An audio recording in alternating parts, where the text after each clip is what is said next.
Antibes, vous y êtes venu en 1945-46. Qu'est-ce que vous aviez fait avant? Qu'est-ce qu'on peut dire de vous? Vous étiez sculpteur, ça on le sait. Oui, j'ai travaillé un peu avec Zadkine, oui, pour son Orphée. Et puis vous connaissiez beaucoup de poètes, Robert Desnos, on m'a dit. Oui, c'est Robert Desnos qui m'a introduit auprès de Picasso. Je suis allé le voir et je l'ai revu plusieurs fois. Et ensuite, on s'est retrouvés après la guerre à Golfe-Juan.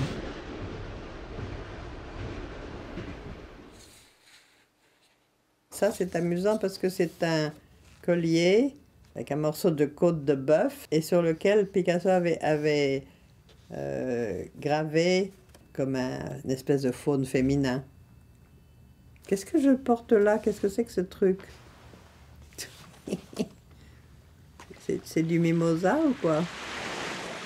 Pour parler de Picasso en 1946, avec nous dans ce cas, il y a, on est bien content de le saluer, Michel Simard. C'était une époque très heureuse, c'était la joie de vivre. Après la guerre, on croyait qu'il n'y en aura plus de guerre. Et d'où reveniez-vous? On le dit ou on ne le dit pas? J'étais dans les camps de la mort, oui. Oui. Il sortait vraiment de l'enfer, il sortait d'un néant. Et je pense que ce qui a été bien, c'est qu'en fait, Picasso et moi, d'une manière différente, parce que Picasso, comme un homme qui était justement déjà mûr, puisqu'il avait 64 ou 65 ans à cette époque-là, et moi qui en avais 24, qui était plutôt de la génération de Michel Simard, on lui a donné un sol sur lequel il pouvait se tenir debout à nouveau.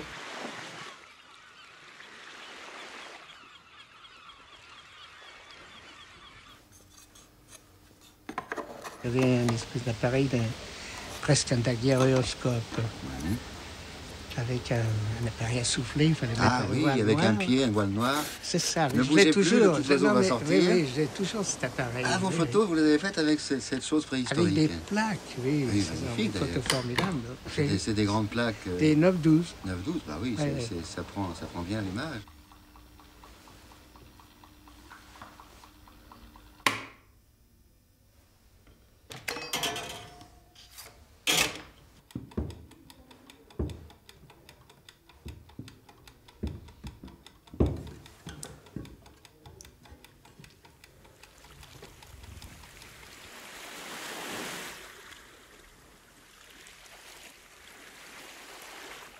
Pablo nageait vertical. Ça y est, ça c'est fait.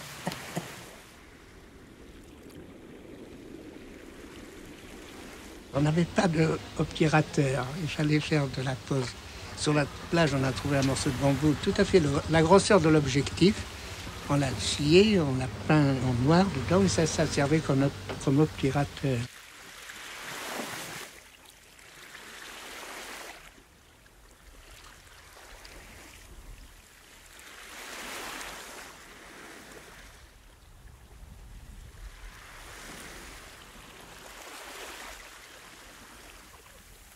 Cette année-là, en juin, il faisait une chaleur absolument invraisemblable à Paris, donc on a commencé à vouloir aller à la campagne, quelque part.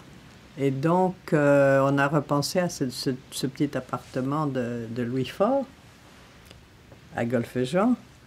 Et il faut dire que c'était franchement pas possible de travailler là, ni pour Picasso, ni pour moi, parce qu'enfin, si, on a fait des dessins, mais il n'y avait pas de place.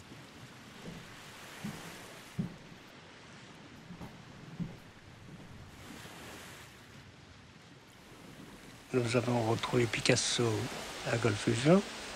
Il était avec François Gillot, sa compagne, et il m'avait demandé où j'ai habité, qu'est-ce que je faisais. Et je lui ai dit que j'habitais chez Dore de la Souchère, qui était conservateur ici de ce musée Grimaldi. Ah, il m'a dit, j'ai visité hier et je voudrais bien, dis donc, faire un dessin de... Il y a une pierre phallique. Dans ce musée, à part quelques souvenirs de Napoléon Ier à cause de son débarquement à Golfe-Jean pour les 100 jours, il n'y avait pas grand-chose, sauf que Dore de la Souchère, comme il était professeur de grec et de latin, avait tâché de trouver des choses réellement antiques. Alors, parmi les choses antiques, il y avait une pierre sculptée qui avait donc un phallus érigé, plus des petites clochettes et différents petits objets du phallique également. Je me souviens plus exactement, mais enfin, en tout cas, c'était certainement gréco-romain.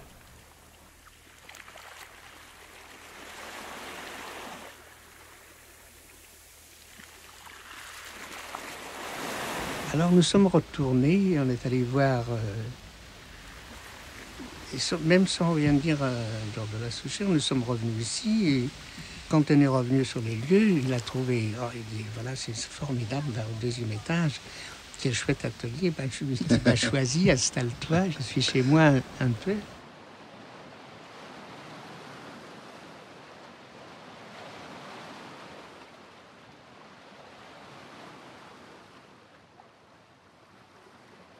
Début septembre, hein, sont arrivés donc Michel Sima à bicyclette et Georges de la Souchère également à bicyclette. Tous les deux nous ont trouvés sur la plage de Golfe-Juan. J'aime mieux vous dire qu'à cette époque-là, la dissemblance justement entre Georges de la Souchère et Pablo était complète. Il n'y avait rien qui semblait pouvoir... Alors que ce qui est amusant, c'est que, à mon avis, Georges de la Souchère avait une amitié sincère pour Michel Sima. Et il était aussi enclin à écouter ce que lui disait Michel Sima, ce qui est amusant, puisque, si vous voulez, dans cette affaire, Michel Sima lui-même semblait n'avoir aucun pouvoir d'aucune sorte, hein, mais en réalité, il avait le pouvoir de la parole, parce que c'était lui qui, en fait, faisait tourner les roues, enfin, dans le sens où il avait envie que ça se passe, voilà. Donc c'est quand même ce premier jour-là que finalement, au bout d'une conversation qui a duré peut-être plus d'1 heure, finalement, Georges de la Souchère a compris de quoi il était question et a proposé une des salles du musée à Picasso pour pouvoir y travailler. Et du coup, Picasso a dit oui, alors si je viens travailler là, je ferai quelque chose pour le musée.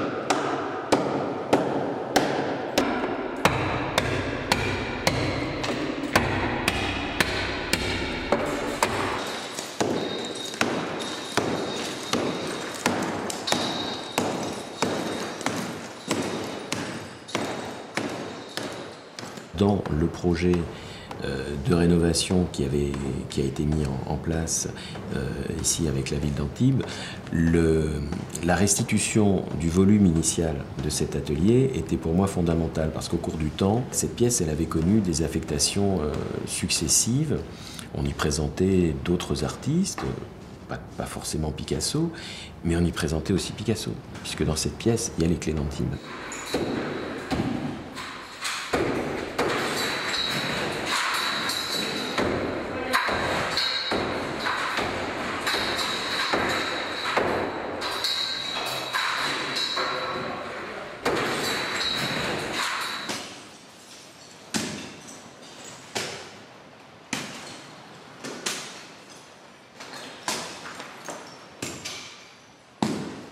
Les clés d'Antibes qu'il a faites sur le mur même hein, de la pièce quand on rentre à droite, donc côté ouest.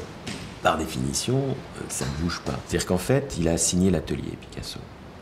Et ça, pour moi, ça avait une signification absolument majeure. Et il fallait absolument, non seulement que Picasso revint dans cette salle, mais qu'en plus, qu'on redonne à la salle la volumétrie qu'il avait connue. Et c'est pour ça que, comme un des signes majeurs de toute cette histoire de la rénovation, on a enlevé ce mur qui avait été mis dans les années 70 pour faire un espace qui était devenu un espace de réserve, pour que la pièce respire, retrouve toute sa surface, retrouve la fenêtre sur la mer côté est, retrouve la petite fenêtre qui était côté ouest, et retrouve finalement l'espace même que Picasso, Sima, avait connu. Allez-y, allez-y, descendez doucement, doucement, hein, doucement, voilà, doucement, super.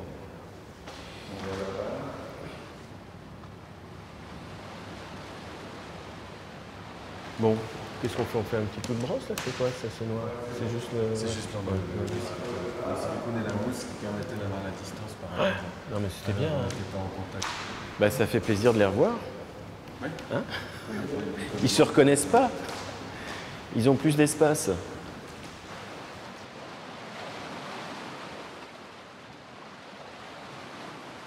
Je crois que le lieu avait aussi quelque chose de très attirant, le lieu lui-même, parce que si on voit le château Grimaldi à Antibes, premièrement, il est très bien situé, il domine la mer, avec la lumière méridionale là-dessus, sur cette couleur de pierre très, très claire, c'est quand même très beau, et le bâtiment lui-même était assez simple. Franchement, je pense vraiment à l'idée du renouveau, à l'idée de retrouver des valeurs plus solaires, de retrouver la paix quand même, et une paix qui est la paix que vous donnent les éléments, enfin, c'est-à-dire la terre, la mer, les choses les plus simples. Hein? Face à cette Méditerranée qui a quand même une lumière absolument spéciale, de retrouver là la paix, pas la paix comme la fin de la guerre, mais la paix comme un commencement.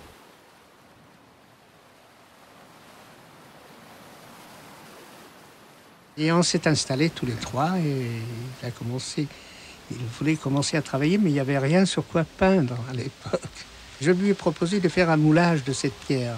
Ah, il faut en parler de cette pierre. Oui, parce que là, c'est le départ finalement du musée. Ici, il n'y avait pas de marchand de matériaux.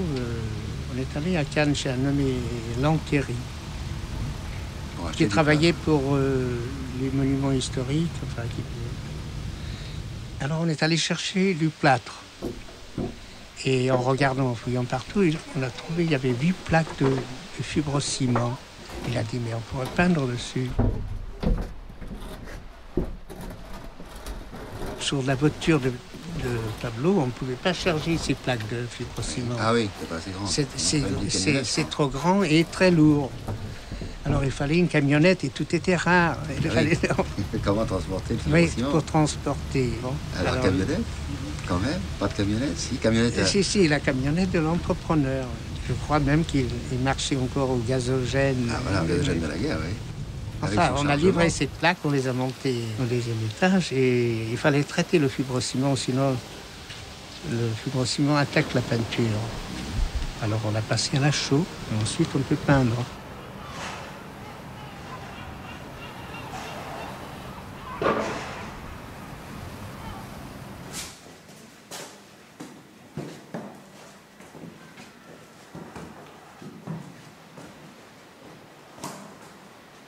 Parce que les matériaux, ça a l'air de rien, mais malgré tout, il n'y a pas d'œuvre d'art sans un minimum de support matériel, quel que soit celui qu'on choisit.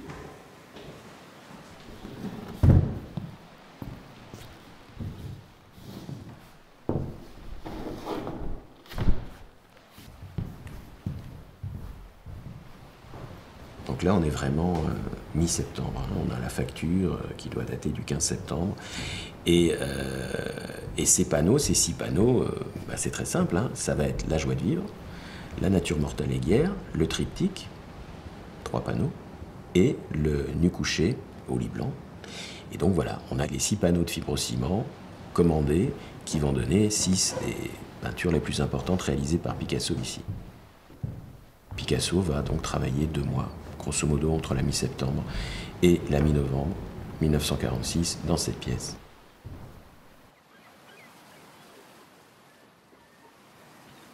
À ce moment-là, ni à Antibes ni à Cannes, il y avait une des choses qu'on ne trouvait certainement pas, c'était des toiles sur châssis pour peindre. Il n'y en avait absolument pas. Alors Pablo, qui avait toujours le sens des réalités, a dit, mais enfin, comme on est tout près du port, je suis sûr qu'il y a des contreplaqués et des choses comme ça, on va aller voir au port. Alors donc, du musée, c'est tout près, il n'y avait plus qu'à descendre la rue jusqu'au port. Et sur la route, entre le musée et le port, il y avait des tas de boutiques où on pouvait trouver des peintures pour bateaux, sans doute des contreplaqués. Enfin, en tout cas, tout ça, on était toujours avec Michel Simak, que Pablo avait chargé d'être comme son ministre de l'Intérieur, si on peut dire. Et c'était donc finalement Simak qui se chargeait des démarches. En fait, chez Sima, il y avait sûrement un aspect qui devait plaire à Pablo parce qu'il y avait quelque chose de l'arlequin chez Sima. Sa personnalité, c'était une personnalité d'arlequin. Et Pablo, en plus, il était dans l'action s'il s'agissait de la peinture, mais pour le reste, rien. Il ne faisait rien lui-même, non. Le Deus et Machina, c'était Michel Sima. C'est vraiment amusant parce que d'un certain côté, en même temps, il était très discret et il ne prenait pas trop de place non plus, mais il avait cette espèce d'esprit de provoquer que les choses se passent. J'ai rarement vu quelqu'un avec ce genre de qualité-là. Quelqu'un qui en plus était complètement altruiste parce que pour lui, qu'est-ce que ça faisait? Rien. Hein? Et il y passait tout son temps. Franchement, il y passait tout son temps parce que, vous savez, Picasso était très exigeant. Alors quand Picasso voulait je ne sais plus quoi, c'était pas quelque chose d'autre, il fallait le trouver tout de suite en plus. C'était toujours Michel Sima qui ramassait tout ça. Oui, oui, c'est lui qui fournissait tout. Ça, c'est rigolo. Il participe aux conditions matérielles de l'élaboration de l'œuvre. Il va chercher des projecteurs de cinéma, enfin des lampes, au studio La Victorine à Nice, parce que l'atelier est dans une pièce orientée d'une part à l'est et d'autre part au sud. Là, on est quand même à l'automne, hein, les fenêtres, elles ne sont pas grandes, donc il n'y a pas beaucoup de lumière, clairement. Du coup, à partir du moment où on peut dire que Sima a fait la mise en lumière de l'espace, comme il avait cette pratique de photo parallèle à son travail de sculpteur, il s'est peut-être dit que, ben voilà, un photographe, il commence par faire la lumière, un cinéaste aussi, et ensuite il fait l'image. Est-ce que votre modèle se prêtait à cela? Parfaitement bien, il était très sage. Est-ce qu'il lui arrivait de mettre en scène les photos en disant « faut que je me mette là, à côté » Non, non, non, pas du tout. J'ai dit « regarde ici, regarde là ». Voilà, et tout était bien. Est-ce qu'il y a des moments où il ne souhaitait pas que vous fassiez une photographie de la toile en cours, et d'autres où il vous disait c'est maintenant qu'il faut la photographier, elle n'est pas finie? Non, il me laissait faire tout libre. Non, c'était le maître de la liberté, comme disait Paul-Éluard, Picasso, etc. Vous interveniez quand vous vouliez, donc? Exactement, oui. Mais il ne fallait pas le déranger dans la journée, c'était en fin de journée.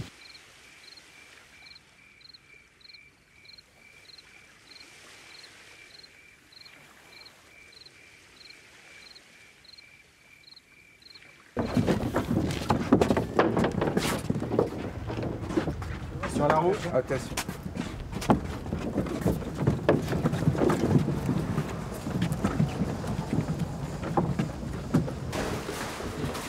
Tiens, le désert, ça va.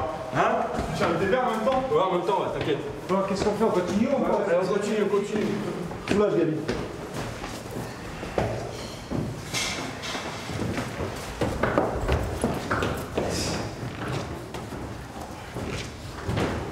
On continue? Allez.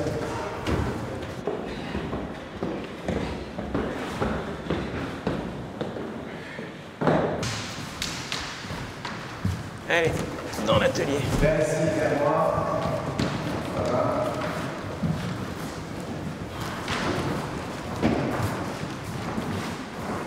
Bah, l'idéal, ce serait que vous veniez un petit peu plus près du mur, parce qu'on en a pas mal et on va pas toutes les tenir sinon.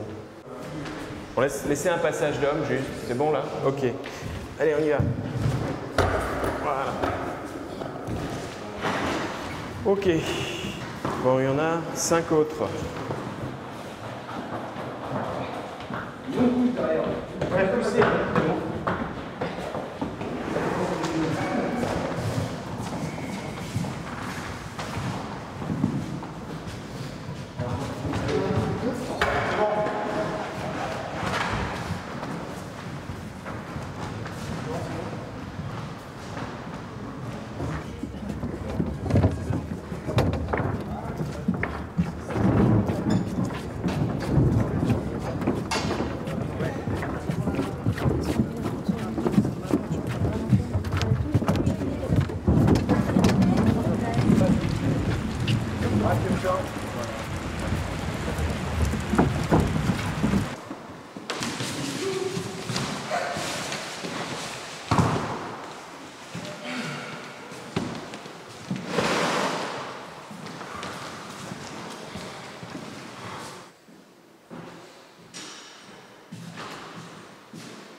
C'est bon. Bon.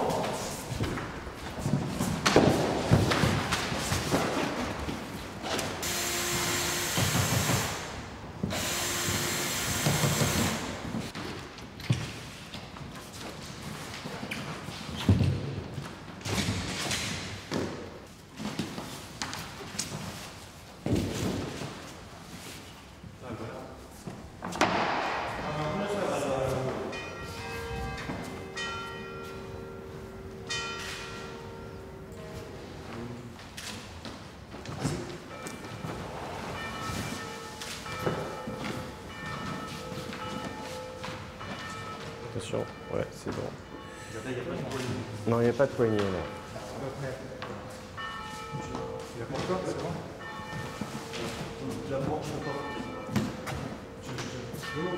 Dans les fibrociments, c'est sans doute la nature morte à l'aiguière et à la sole et à la bouteille qui a dû être réalisée en premier. Bon, il y a plusieurs photos de Sima où on voit Picasso devant cette nature morte, et c'est vrai que sur pratiquement la totalité d'entre elles, il est torse nu, donc on sent qu'il fait encore bon dans l'atelier, et ça peut corroborer effectivement un climat plutôt de septembre. Il y a un autre élément aussi qui, moi, me paraît intéressant par rapport à cette œuvre, c'est que c'est la seule pratiquement dans laquelle il a gardé des éléments du panneau de fibrociment en réserve, c'est-à-dire sur lesquels il n'a pas peint.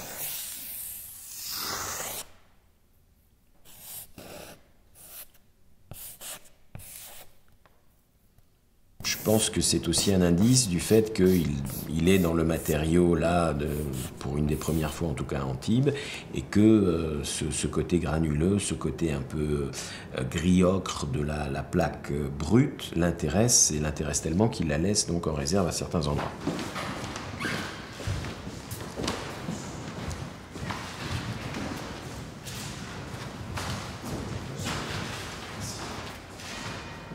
Bon.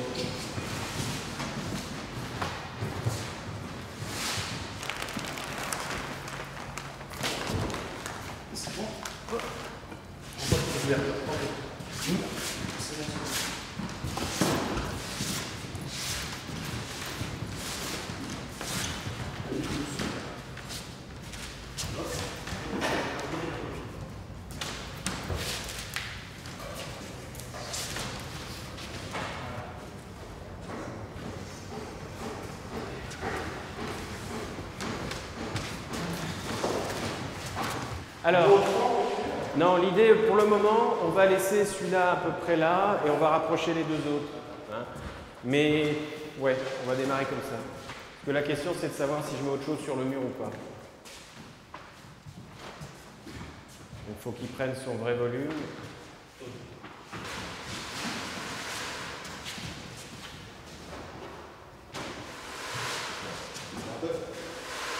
Voilà, c'est bon.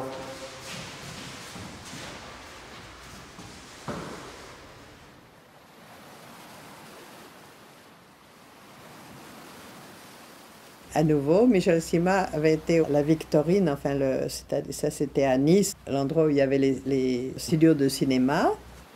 Picasso voulait des fusains, mais du fusain on n'en trouvait pas, il n'y avait rien. Alors il a trouvé justement des pièces de charbon qui avaient servi pour des grandes lampes à arc ou je sais pas quoi. Il a ramené ça et en effet, c'était très bien parce que c'était très costaud et pour dessiner sur les fibrociments, c'était parfait.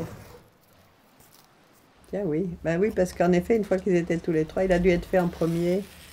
Alors, du coup, il était trop grand pour celui-là, en tout cas.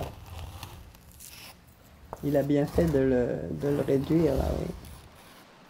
Puis c'est beaucoup plus beau, ça. C'est plus synthétique, là, franchement. Là, c'est plus naturel, mais là, c'est beaucoup plus beau, là. Entre le premier et ça, alors il y a une étape intermédiaire où il est encore beaucoup plus petit, c'est drôle.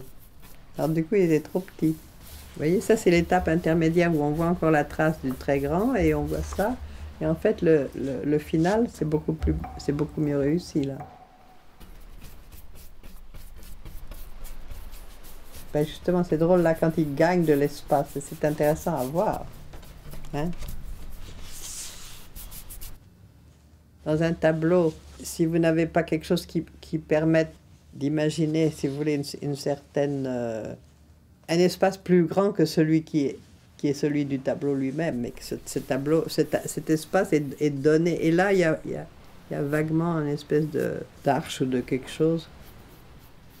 Parce que ce qu'on peut voir, c'est que les deux autres ont été laissés dans leur état premier et que c'est celui-là sur lequel il s'est justement, il a passé plus de temps et tout ça.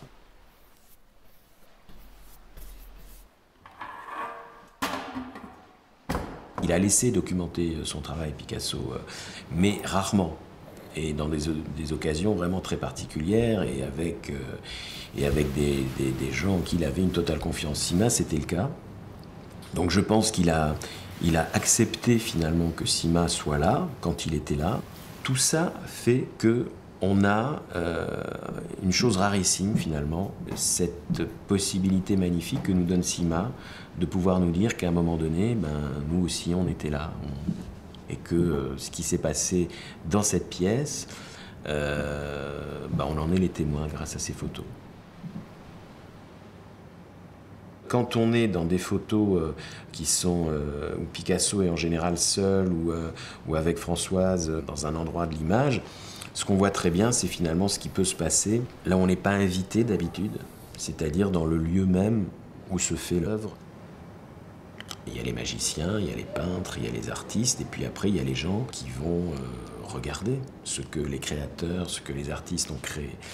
Mais on est rarement en situation d'être là au moment où ça se fait. Et d'ailleurs, c'est normal parce que on n'a pas à être les témoins de ça. Je veux dire, la création, c'est quelque chose d'infiniment intime, qui nécessite une grande concentration. Et on ne peut pas être dans la même concentration si on a un témoin ou si on est seul face à sa création.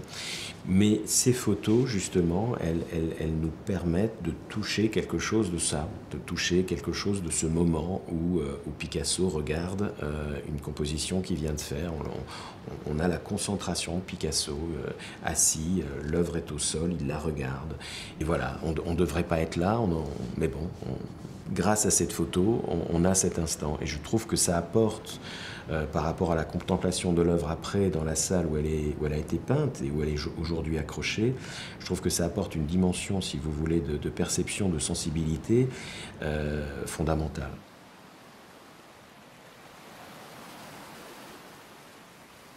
La vie de Picasso était toujours la même, qu'il soit à Paris ou n'importe où ailleurs. C'est que le matin, il se levait assez tard, puisque le matin, il est toujours pessimiste. Et qu'il disait, ça vaut vraiment pas la peine d'être vivant, et j'en ai marre, et ceci et cela. Alors, il fallait déjà arriver au moment où il avait quand même envie plus ou moins de vivre la journée suivante. Et puis, après ça, donc on allait sans doute prendre un bain à la plage de Golfe-Jean. Assez tard, on allait déjeuner. Jamais Picasso ne travaillait le matin, ça je peux vous dire. Alors l'après-midi et le soir, même le soir tard, on pouvait être là, mais pas le matin.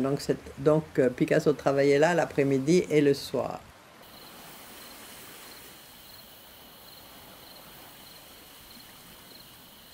Cette année-là, il n'y avait presque personne. Il y avait un prisonnier de guerre allemand qui était en train de nettoyer la plage de Golfe-Jean. Il était là avec un râteau et un balai. Et un jour, sûrement François Gillot était indisposé, enfin elle n'est pas venue. Nous étions tous les deux en train de chercher des petits galets pour... Nous avons gravé des petits galets. Bon. Ouais.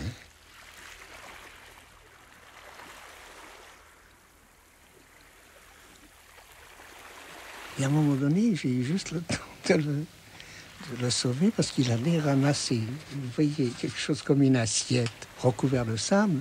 Il s'est penché pour le prendre et j'ai eu le temps de l'attraper par son maillot de bain et je l'ai fait tomber à l'arrière. Nous sommes tombés à l'arrière tous les deux, c'était une mine. Je me suis demandé si le prisonnier ne l'avait pas laissé volontairement. Enfin, ça, on ne le saura jamais.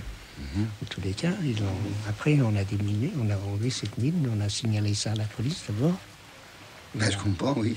Il n'y aura pas eu de musée ici, ni Sima, ni Picasso. Voilà. Ouais.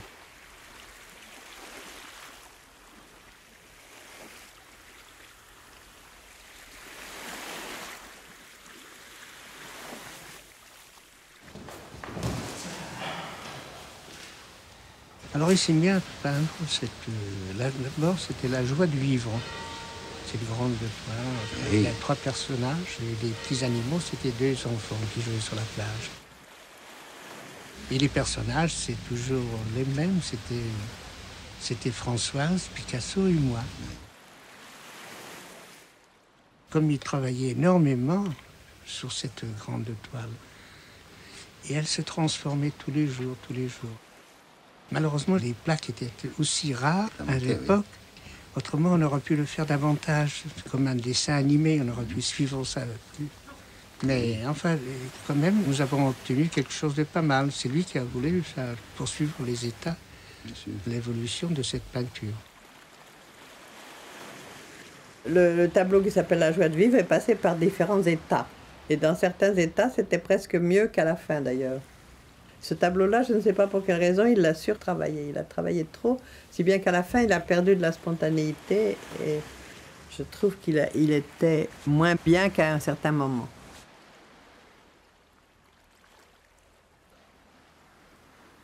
Oui, alors là, par exemple, le personnage au centre, c'est-à-dire la danseuse, devenue extrêmement alambiquée, hein, alors que c'était beaucoup plus joli comme une... Comment on appelle ça? Une amphore, vous voyez? Regardez, par exemple, il est absolument évident que cette falaise-là aide à donner un sentiment d'espace à tout le tableau et que le fait que le bateau à gauche est une espèce de lumière triangulaire, ces 2 choses-là créent un espace beaucoup plus important que là où ça s'aplatit sans que ça donne quelque chose de plus. Et puis même l'animal qui est sur le côté, celui-là, oui. Celui-là aussi, moi, je ne l'adore pas à la fin. J'aimais beaucoup mieux ça quand c'était dans cet état-là, voilà. Il l'a, en quelque sorte, martyrisé. Ça arrive à tout le monde. Et Picasso, finalement, en général, moi, je trouve qu'il est mieux quand il ne surcharge, enfin, quand il ne s'énerve pas, quand il n'en fait pas 10 fois le tour, non. Oui, ben moi, je l'aime beaucoup mieux comme ça. Il y a plus d'espace, c'est beaucoup plus libre, c'est plus spontané.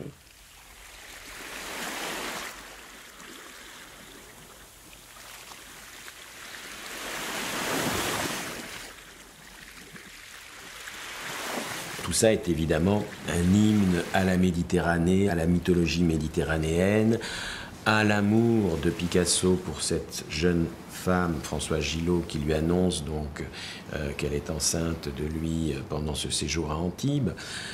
Donc recréation après les années sombres de la guerre, nouvel élan créatif avec la vie qui renaît, qui reprend ses droits, quelque chose d'éminemment évidemment fort et porteur pour Picasso, puisque à la fois dans sa vie d'homme et dans sa vie d'artiste, il y a quelque chose qui redémarre en force à ce moment-là, une espèce de renouveau. Et tout cet ensemble de choses fait qu'effectivement, ce tableau est une sorte finalement de concentré de ce que Picasso va faire pendant son séjour d'Antibes. Mais concentré, mais pas total et pas complètement synthétique, puisqu'il y a une partie au moins aussi importante de sa production qui n'est pas du tout figurative ou mythologique, mais qui est beaucoup plus cubiste, avec des nus, avec des natures mortes, où il n'est pas question de faune, où il n'est pas question de nymphes.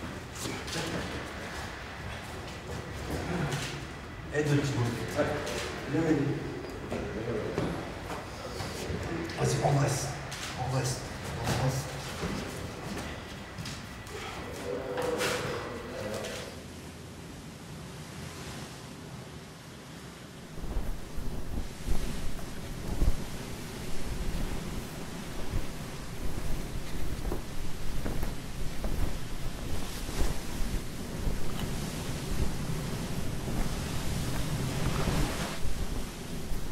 J'avais une personne qui est venue 1 ou 2 fois, en 1946, c'était Madame Cutely. Il y avait aussi Jacques Prévert, qui venait avec sa femme, son enfant. Paul Éluard, avec Nouche, sa femme. Il m'a dédicacé un de ses livres, Le modeleur de métier aimé.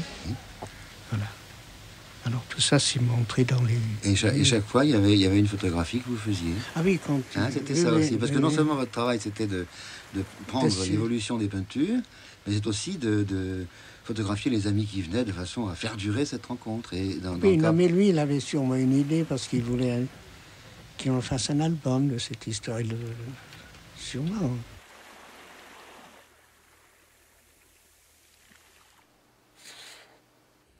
Paul Éluard, en pantalon long, qui fume une cigarette avec un porte-cigarette. Quel chic. Mais à ce moment-là, il n'y avait franchement personne. Hein. C'est ça qui est tellement drôle. Cet été-là, en effet, mais fin septembre, je pense, Paul Éluard est venu avec Nouche, qui allait mourir un mois ou deux après. Hein.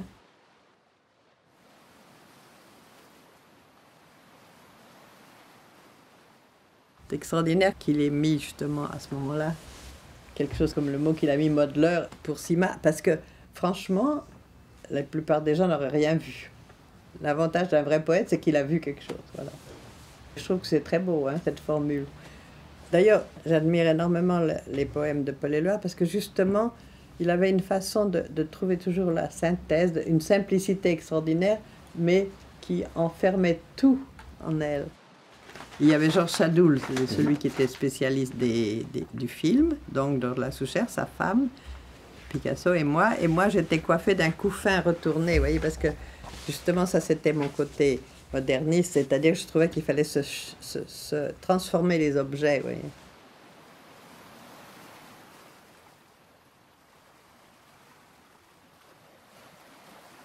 Dans cet ensemble d'Antibes, il y a un autre aspect, c'est tout ce qui est inspiré finalement par la vie à Antibes, quoi, tout simplement. La vie dans un petit port de pêcheurs au milieu des années 40.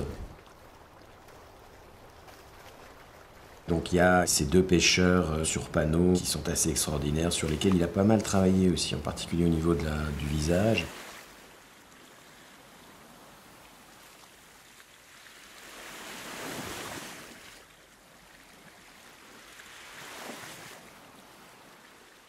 D'habitude, c'était sur les châssis, mais peut-être s'il voulait avoir quelque chose une teinte complètement plate pour être sûr, ah oui, que ça ne coule pas. N'oubliez pas que c'était des peintures de bateau, donc très liquides par elles-mêmes, pas comme quand on a une normale peinture à l'huile qui sont plus consistantes. Et puis le gobeur d'oursin, là, qui est un cas un peu à part, puisque le gobeur d'oursin, il l'a réalisé sur un tableau préexistant, c'est-à-dire que là, il a été récupéré dans les réserves de la Souchère plusieurs toiles sur lesquelles il a repeint, et donc le gobeur d'oursin est l'une d'entre elles. Donc c'était un militaire en grand uniforme et avec toutes ses décorations. Et donc Picasso a beaucoup aimé, je pense, repeindre sur les décorations de ce militaire un personnage en train de gober un oursin avec l'aide de son couteau. La femme aux oursins, j'en avais fait même des dessins moi-même parce qu'elle existait, la femme aux oursins. C'était à Golfe-Juan. Et puis elle était petite, ratatinée. Et elle avait un côté ridicule avec une casquette. Mais ça plaisait à Picasso parce qu'elle avait un côté nain. Il aimait beaucoup les gens qui avaient des défauts physiques, si vous voulez. Mais regardez, ce qui est intéressant, c'est ce qui reste. Parce que ce qui est fondamental, c'était ça. Et ça, c'est déjà trouvé là. Ça ne change pas, vous voyez. En fait, elle prenait trop de place. C'est beaucoup plus beau avec du vide, là. Donc, je veux dire qu'il y a un progrès depuis ça jusque-là. Là, il ne reste que l'essentiel.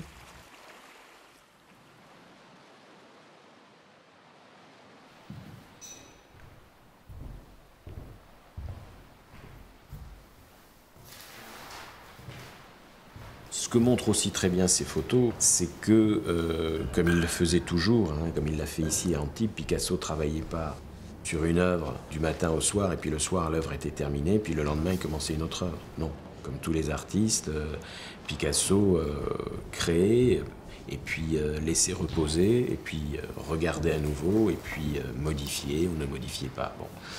Et c'est l'ensemble de ces éléments mélangés qui permettent d'établir non pas une chronologie précise, mais de montrer que ce temps de la peinture dans l'atelier d'Antibes est un temps mêlé où les œuvres cohabitent en fait dans leur création et que voilà, c'est des allers-retours de l'une à l'autre, constants. Ça, c'est aussi une nature morte peinte sur contreplaqué, alors là, où les objets sont plus grands que nature. Il y en a une autre qui était beaucoup plus réussie. C'est celle-là, oui. Alors celle-là, c'est quand même un Picasso très typique parce qu'il y a la guitare qui est représentée de face, mais enfin si vous l'analysez, c'est une guitare, il y a la coupe de fruits. Moi, je trouve que celle-là est beaucoup plus belle que celle-ci.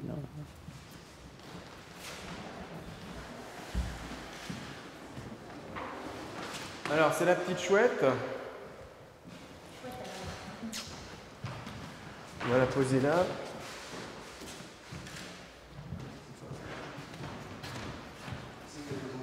Voilà. Ouais, laissez-le pour le moment. Ouais. Donc, on va la poser là, elle. Il y a une de vos photos, on va y venir maintenant, qui est très jolie. Et je pense qu'elle est très présente dans l'œuvre de Picasso parce que il y a plein de céramiques qui la représentent. C'est ce petit animal de nuit dans la main de Picasso, qui est une chouette. Vous nous la racontez, elle n'était pas grande, elle faisait 15 cm, 20 cm. Toute petite bête, toute jeune. Oui. Qui avait été blessée par un chat, peut-être, qui était tombé au pied de la porte, je l'avais ramassé. Et il faisait noir, il faisait déjà noir. Je l'avais enveloppé dans un linge et je l'ai monté. Et alors on l'a soigné, on a trouvé tout de suite une cage. On lui donnait de la viande à manger, enfin tout ça. Et il est devenu grand, fort et finalement il a fini à Paris, près des Grands Augustins.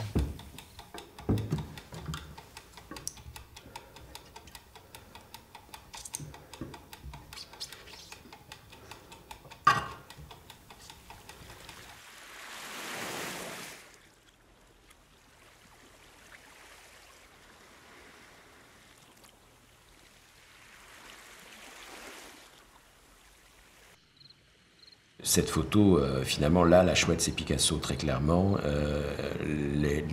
L'artiste n'est pas là, mais l'oiseau d'Athéna, l'oiseau de la complicité avec Michel Sima, puisque c'est lui qui la trouve et qui lui confie, est mise en scène dans cette photo, placée au centre, au milieu des créations donc, de Picasso, le gobeur, ses outils de travail, le triptyque, et elle est là dans sa petite cage, et elle rayonne, et en fait, c'est comme si c'était, d'une certaine manière, Picasso qui était là.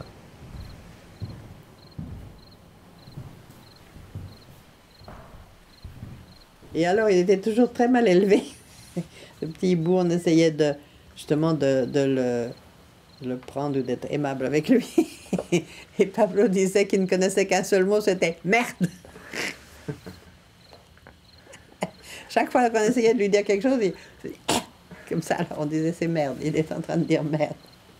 Ce qu'il y a de rigolo, c'est que Pablo avait un pouvoir sur les animaux parce que là, il s'en va même pas, il s'envole même pas.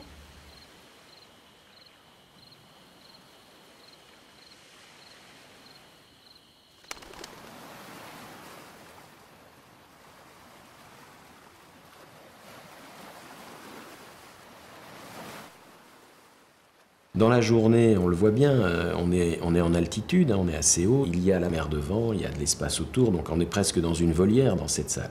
Mais la nuit, c'était vraiment très sombre et du coup, c'était plutôt quelque chose de l'ordre, oui, d'une caverne à la limite. Et quand on pense aux motifs des petits faunes qui reviennent tout le temps à Antibes avec leurs petites cornes, que ce soit sur des dessins, que ce soit les célèbres têtes de faune qu'il a faites à la gouache sur papier ou les petites têtes de faune spiralées, c'est des motifs, ça, qu'on retrouve par exemple dans la peinture pariétale, en particulier dans la péninsule ibérique. Et ça, c'est des choses que Picasso, qui était un homme d'une immense culture, connaissait bien, comme s'il avait fallu aussi que Picasso retourne dans une forme, si vous voulez, d'obscurité pour que de cette obscurité-là, qui était quand même une obscurité de la libération de l'après-guerre, eh bien, puisse naître la plus grande lumière des tableaux d'Antibes, qui sont vraiment d'une luminosité extraordinaire quand on les voit aujourd'hui, mais qui sont nés quelque part dans l'ombre.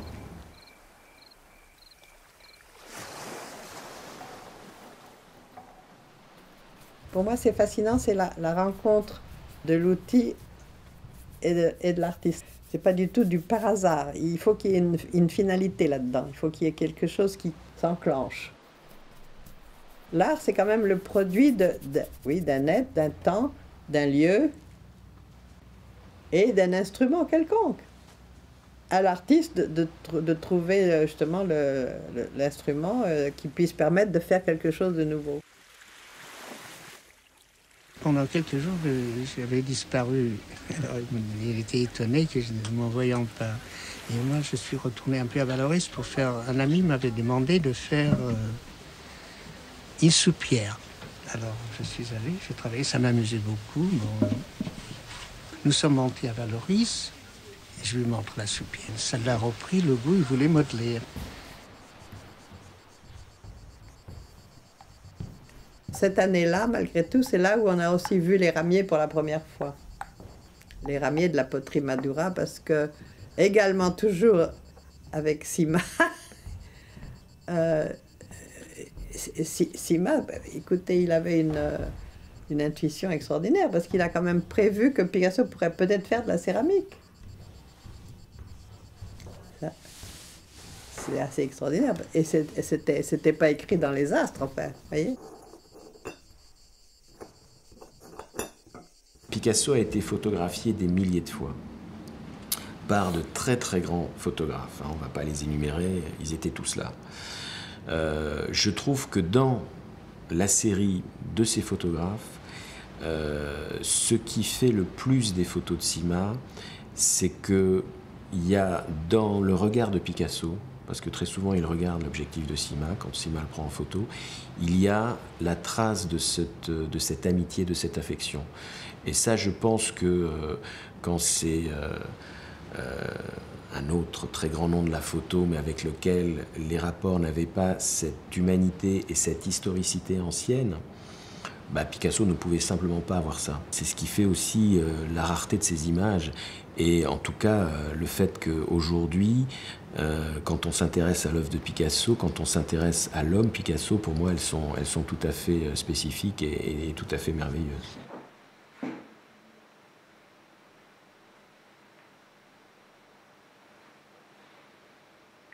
Picasso aimait faire des photos lui-même et aimait aussi que les autres fassent des photos. D'autre part, il s'est révélé, parce que Picasso s'y connaissait quand même très bien en photo, il s'est révélé que Michel Sima était un très bon photographe. Alors, raison de plus pour en faire davantage, enfin, je veux dire.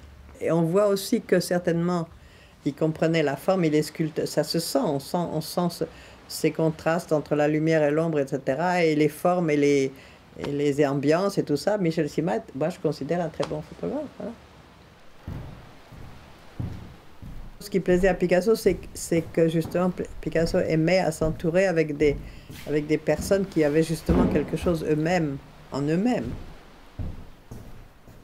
Et ça, c'est sa Barthès aussi en faune, oui. Donc ça, c'est fin octobre, début novembre, c'est la fin du séjour, de ce premier séjour à Antibes.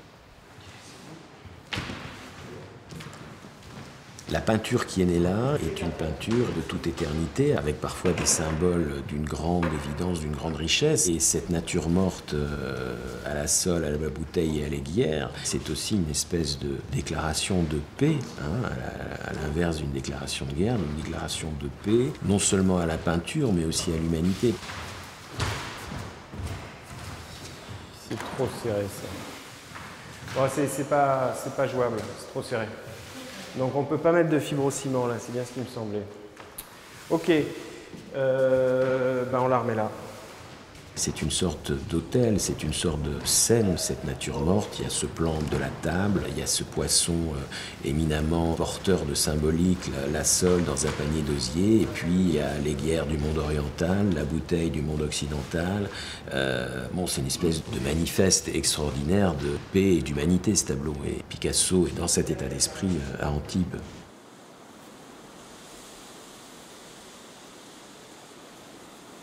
Une des choses qui me frappait à propos de Michel Sima, c'est que il se promenait beaucoup et il allait dans les herbes, je me souviens. C'est drôle ce détail des herbes. parce qu'il aimait se coucher dans l'herbe, être libre. C'était très important, je veux dire. Vous imaginez, après avoir été où il avait été, eh ben, il fallait qu'il marche et il fallait qu'il retrouve des endroits où il y a non seulement du sol, mais enfin, quelques végétations, je sais pas quoi. Il se couchait là, il était bien.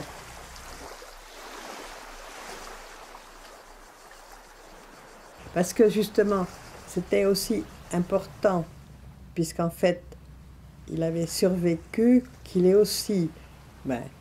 je pense que c'est aussi une des raisons pour laquelle l'amitié de Picasso lui a été précieuse, c'est qu'en l'ayant complètement accepté et remis sur un autre étage, si on peut dire, on lui a renouvelé sa vie en quelque sorte. Lui a renouvelé aussi la nôtre, mais lui, il a été réétabli dans une vie qui commençait, pas une vie qui avait presque fini.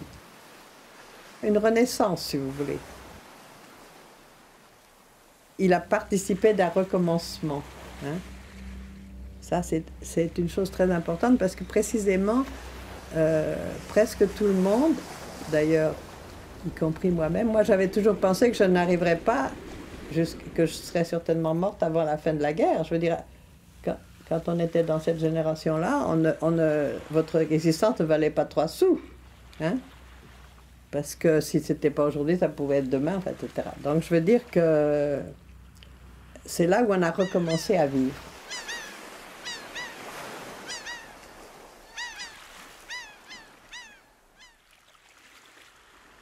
Dans la pénurie complète, la créativité, c'est la possibilité de survivre. Et moi, d'ailleurs, ma génération, c'est ça, franchement. C'est que si on a survécu, c'est qu'on avait été capable, justement, d'imaginer que c'était possible de faire quand même quelque chose. Avec rien, si possible, oui. Il faut quelque chose là, parce que lui, tout seul, il est... Ou alors, l'autre option, c'est de rebasculer le triptyque là, de mettre 2 fibrociments là, ce qui est possible aussi, la joie de vivre et les guerres, sauf que à ce moment-là, quand on arrive, on a le triptyque, oui, ce qu'on avait avant. C'est peut-être bien, mais ça va faire très long, quoi, ouais, ça va faire très linéaire.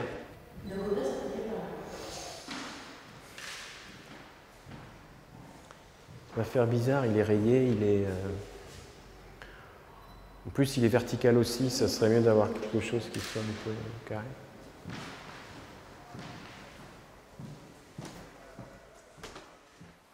À un moment, Picasso est parti. Pourquoi?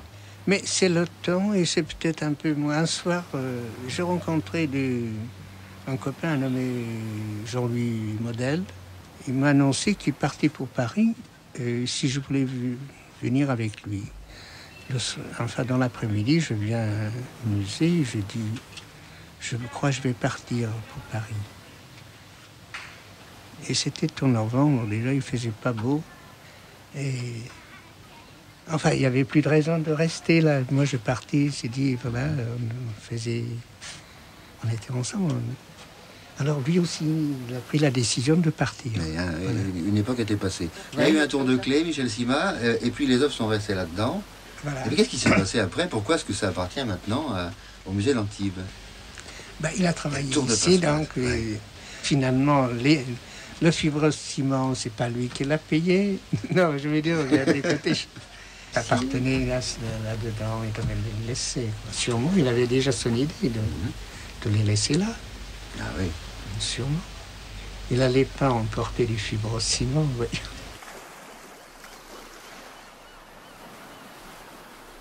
Quelle est la personne qui est responsable, au fond, de l'existence du musée d'Antibes et de ce que Picasso y a fait?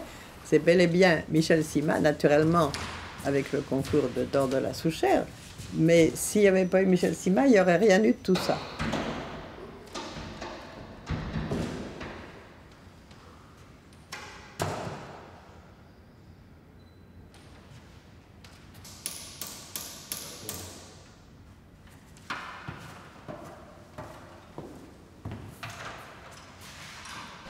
Voilà, ils se sont retrouvés, la chèvre, les clés.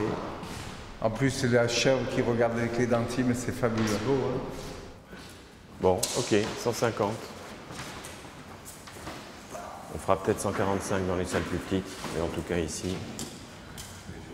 Ici, il y a du recul, la salle est grande. Comme on était dans un musée d'archéologie, le geste d'Or de la Souchère, c'est pas de tout enlever l'archéologie, pas du tout. C'est d'intégrer Picasso dans sa muséologie au milieu des pièces archéologiques. Et donc il y a une chose absolument extraordinaire qui aujourd'hui serait beaucoup plus difficile à comprendre, mais qui à l'époque est totalement inédite quelque part. C'est donc l'irruption de la plus grande modernité, Picasso, dans un contexte et dans un environnement lié à l'histoire la plus ancienne. Oui. Allez. Voilà. Allez, à gauche, à gauche, à gauche, à gauche. Non, à gauche, c'est vers gauche. Voilà. Voilà. Top. Non, top. Voilà, c'est bon, top. Voilà. Là, on y est. Voilà. Gérard a totalement raison. Là, on est à 133. Donc, il y a 32 blancs en plus, visuels. Donc peut-être que 30 c'est beaucoup, mais peut-être qu'on peut décaler de 20. Picasso a continué à enrichir peu à peu cette collection avec des dépôts successifs, et Dor de la Souchère, peu à peu, a donné de plus en plus de place à Picasso dans la présentation du musée, tant et si bien que finalement ce qui devait arriver est arrivé. En 1966, la ville a rebaptisé le musée Grimaldi musée d'Antibes, musée Picasso.